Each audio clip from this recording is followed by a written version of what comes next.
Okay, welcome back to the Get Out of Your Comfort Zone interview series, where we engage thought leaders and all sorts of interesting people in the world about the challenges that they have had stepping outside their comfort zone in their lives and advice that they might have for the rest of us.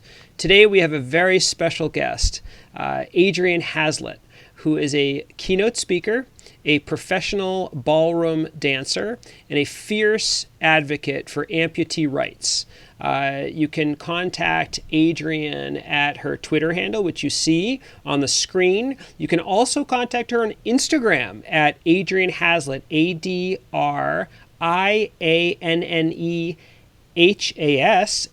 Adrianne Haslet. So welcome, Adrianne, and thank you so much for being here with me. Thank you so much for having me, Andy. I'm thrilled to be here. Great. So let's jump right in. So as you know, on this video series, we're talking about situations or times when you've been outside your comfort zone. So, do you want to share your story with us?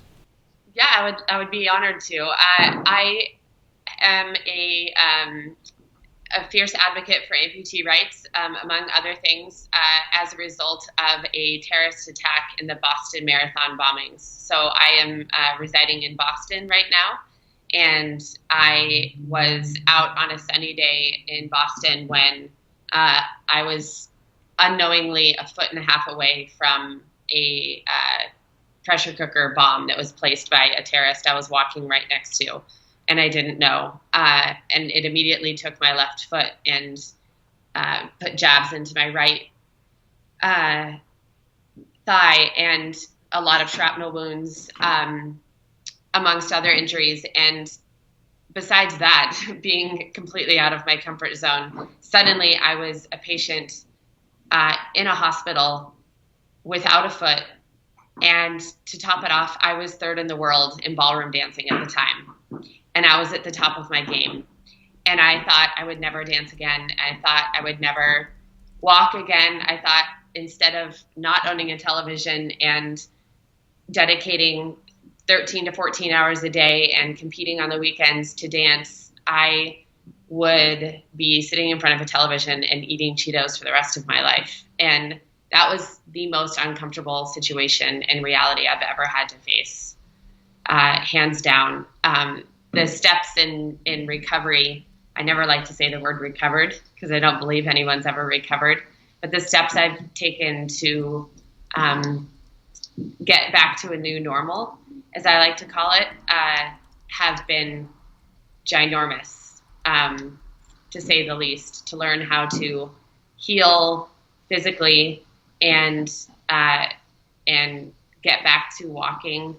I still remember the day that I was on 0.5 on the treadmill and walking, and it was probably one of the most gratifying times of my life. But I would say that was the most uncomfortable situation. I'm a female above everything else, as Jackie Kennedy would say, and I have, insecurities, and I was, thrusting myself in front of crowds and dancing in basically a bikini with fringe on it and maybe some ostrich feathers and spray tanned and in the best shape of my life. And suddenly I was without a foot.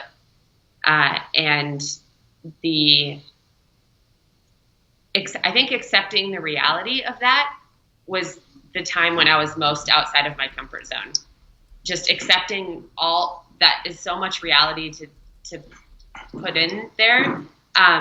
But I learned a lot along the journey, which turned me into a keynote speaker, to be able to share my story and share my lessons that I learned to overcome.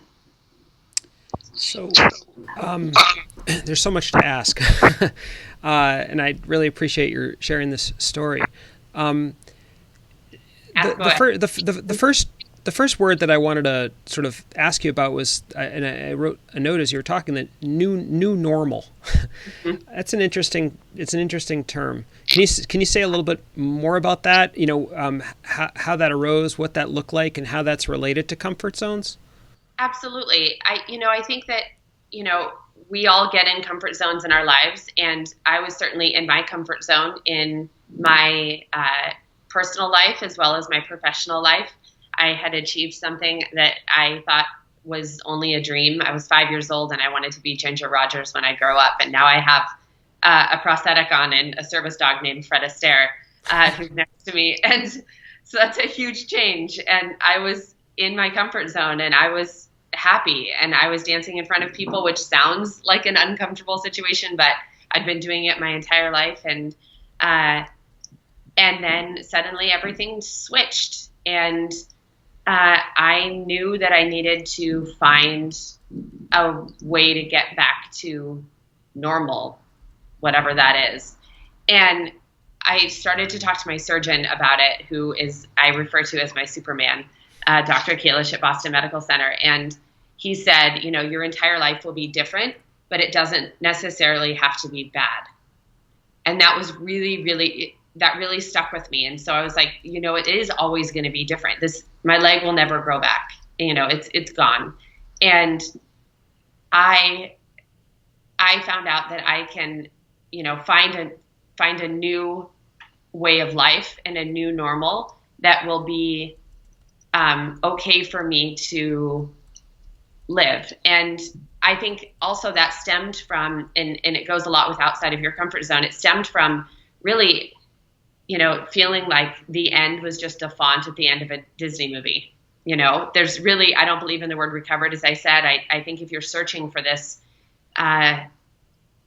place that's outside of your comfort zone, that's going to be like a switch that goes off and says, you did it, you made it, everything's fine. Or, if you're injured and you say, everything's fine now, you're back to normal. I still have bad days. I'll throw my leg across the room and not get it for 3 hours while I ball in the corner. And I think that that's okay. That's my new normal. That's my new normal is jumping at fireworks and loud noises and the backfiring of a car, or yelling at stupid college kids that light off fireworks in the middle of the year. And that's the new normal. And I think that relates to comfort zones in so many ways, because when you jump out of that comfort zone and you're in a new job or a new space in your life, that's your new normal. Yeah, it's interesting. It strikes me as I listen. I'm curious.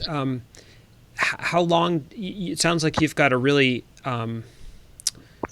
interesting perspective on these feelings. Like your new normal, in some ways, is understanding that you'll throw your leg across the room, as you said, or that you'll jump if you hear a firework. And it sounds like you've got a really great perspective on that. You know that about yourself. How long did it take for you to kind of know that about yourself and to sort of settle into the new normal? The dollar sign is on my therapist check. Say again? I said, how long did it take, or the dollar sign on my therapist check? Well, right? It sounds like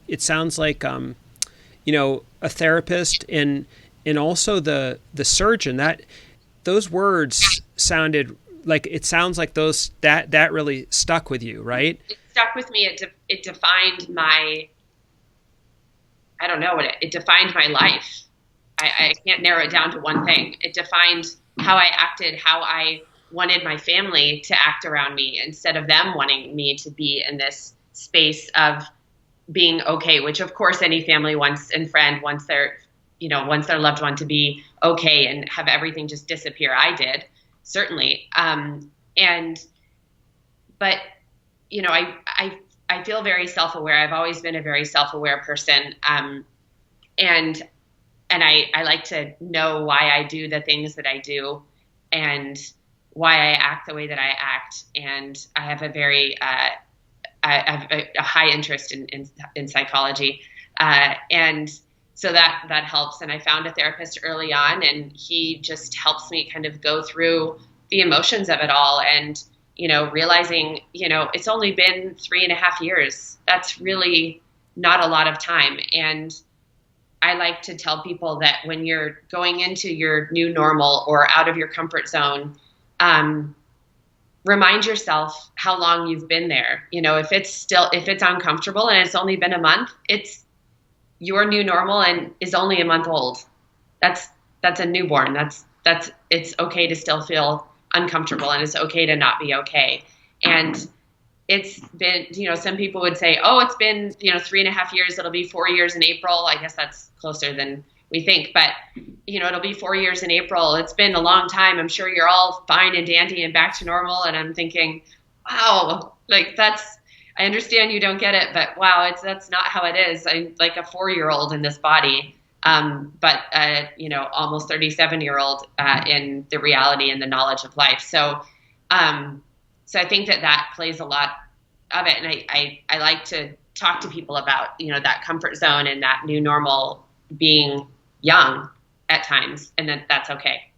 And that it changes, it sounds like, from what you say. You said recovering versus recovery, that the new normal is not a static process? It's not. No, it ebbs and flows and has, it does this sometimes by the minute, sometimes by the month. I'll have a long time where, the thoughts never leave me. I think about it constantly. Obviously, it's on my body, but and I have a service dog next to me all the time, and there are all these reminders. I live blocks from the finish line.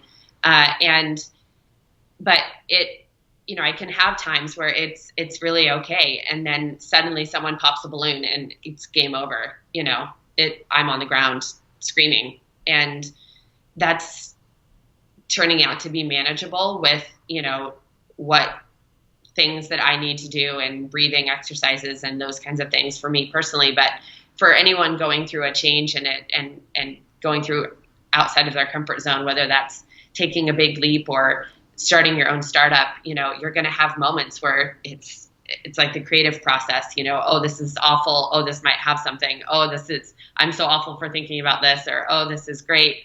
It ebbs and flows. Yeah, absolutely. And the big one, of the many, many differences between the situation that you're talking about and starting a startup, one is that when you start a startup, you make the choice to start a startup, right? Yeah, very true. Yes. Yeah. I did not make any choices that day, besides walking down the street. And I certainly don't believe in karma, because I know a lot of people who've done worse things in their life. So I don't know what I did to deserve it, but I don't linger on that. I had a key moment that happened to me that my therapist told me, and I said, I just don't understand why. And I came in that day just with this why, and this was early on, like, why did this happen? Why did they do this? Why do people do these things? I don't understand. And I was desperate to find out this why. And he just looked at me and he goes, Adrianne, seriously? He's very to the point, which I like. He said, Adrianne, seriously, if you understood why they did this, then you're a terrible person just like them. If you don't understand why terrible people do terrible things, it just means that you're not a terrible person. So I was like, that's a good way to think of it. And since then, I haven't been lingering on that moment as much. I can't say ever, but as much. It strikes me how valuable your therapist has been, and also your doctor. That for some reason that statement that you said earlier, that I even wrote this down. It's going to be different, but it doesn't have to be bad. Yeah. I don't know. So from the outside, that actually feels like it has some hope. Actually, I don't know how it felt for you, but how is that important for you? Because I think, if we draw a parallel between a situation like this, which is so different, but the situations where people in their everyday lives are acting outside their comfort zone in a very small level with a small H, not a big H, people do feel hopeless, right? In these situations that are so challenging for them in their everyday lives. Did that give you hope, or am I misreading it? No, I absolutely agree with you. It did give me hope. I read it also, not only as hope, but permission to have it not be the same. Yeah. He was saying it's going to be different, and that's going to, basically, I'm reading it as that's going to be hard for you, because you were really comfortable in your comfort zone and in your world, and everything changed.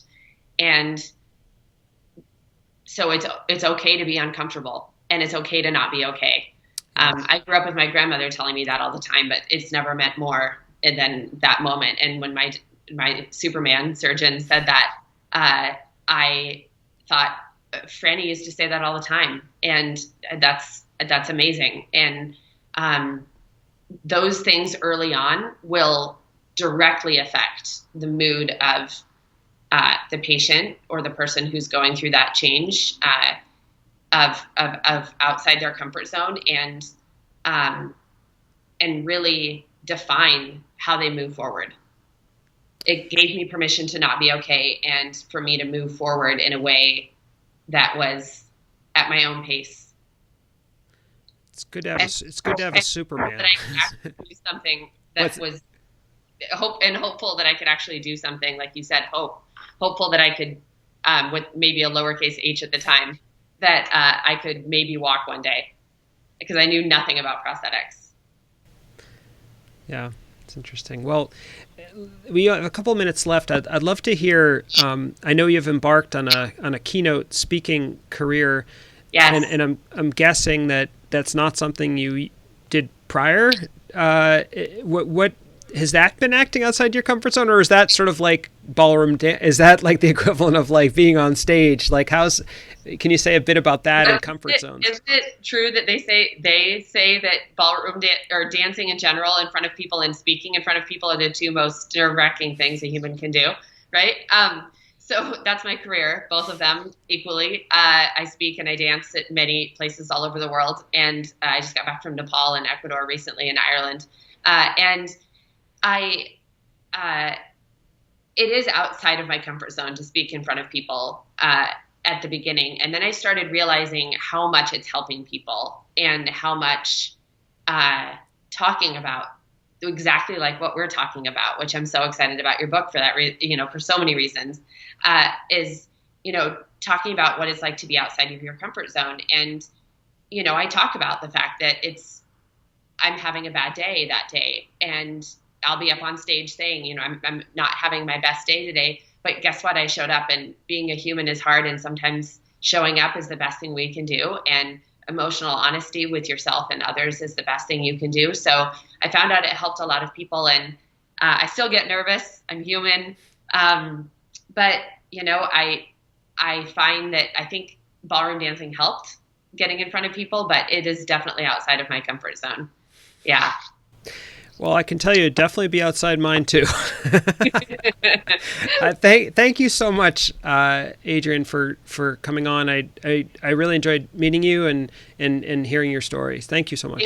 Thank you so much for the book and all the work you're doing, and I really enjoy it. It's a true honor, really. Looking forward to staying in touch.